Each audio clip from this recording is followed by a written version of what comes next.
मी Vedant Sachin Tongale nationalist detective force आयोजित वक्तृत्व स्पर्धेत माझा प्रतियोगी क्रमांक NDF.C24 असून मी विषय मांडतोय डॉक्टर बाबासाहेब आंबेडकरांचे विचार।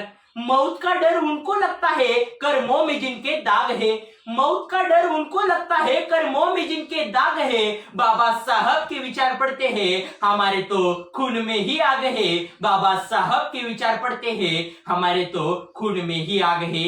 लेखणीच्या धारेवर लढा देणारा एक महायोद्धा, उपेक्षितांच्या जीवनामध्ये अस्मितेची ज्योत पेटवणारा प्रकाश सूर्य, स्वतःच्या अलौकिक विद्वत्तेचा वापर समाजहितासाठी करणारा, अस्पृश्यता मिटवण्यासाठी चंदनापरीस आपला जीव झिजवणारा, आपल्या देशबांधवांच्या उन्नतीसाठी अहोरात्र झटणारा, समतेसाठी सत्याग्रह करणारा महामानव म्हणजे डॉक्टर बाबासाहेब आंबेडकर।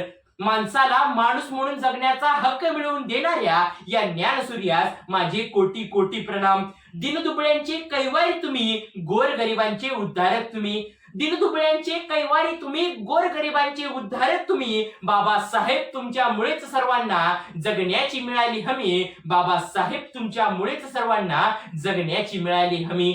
बाबासाहेब सांगायचे, ज्याला दुःखातून सुटका पाहिजे असेल त्याला लढावे लागेल, आणि ज्याला लढायचे असेल त्याला अगोदर शिकावे लागेल, तर पराभव निश्चित आहे। बाबासाहेबांनी अंधश्रद्धा व थोतांडाचा कडाडून विरोध केला।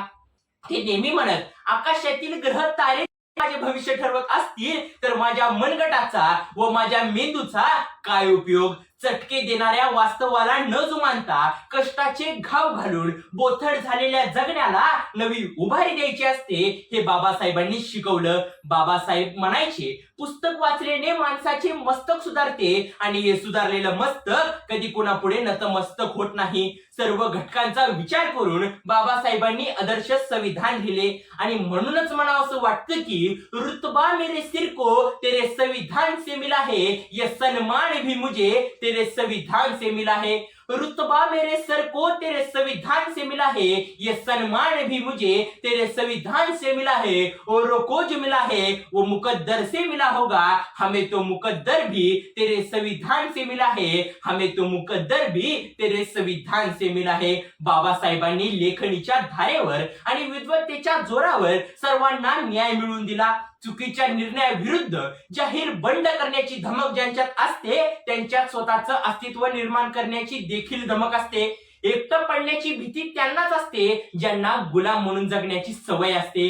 गुलामी एक ऐसा हथियार है जिसे इसकी आदत हो जाती है वह अपनी ताकत ही भूल जाता है। बाबासाहेबांनी समाजाला गुलामगिरीच्या मानसिकतेतून बाहेर काढलं। नींद अपनी खोकर जगाया हमको, आंसू अपने गिराकर हंसाया हमको, नींद अपनी खोकर जगाया हमको, आंसू अपने गिराकर हंसाया हमको। कभी मत भूलना इस महान इंसान को जमाना कहता है, बाबा साहब आंबेडकर जिनको जमाना कहता है, बाबा साहेब आंबेडकर जिनको। 20 मार्च 1927 रोजी महाड येथे 14 तळे सत्याग्रह करून सर्वांना पाणी खुले करून दिले। 2 मार्च 1930 रोजी नाशिक येथे काळराम मंदिर सत्याग्रह करून सर्वांना मंदिर प्रवेश मिळवून दिला। 24 फेब्रुवारी 1949 रोजी हिंदू कोड बिलाद्वारे मुलींना मुलांबरोबरचा वारसा हक्क मिळवून दिला। सर्वसमावेशक विचार करणारे हे विश्वरत्न पुस्तकामुळे घडले।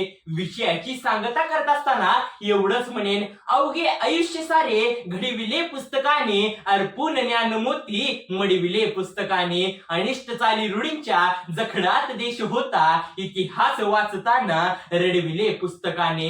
दिला हक्क जगण्याचा माणूस म्हणून ज्याने, ऐसे हे विश्वरत्न जडविले पुस्तकाने, ऐसे हे विश्वरत्न जडविले पुस्तकाने। बाबासाहेबांचे विचार आपण पुढे घेऊन जाऊया एवढाच माफक आशावाद। मनपूर्वक धन्यवाद।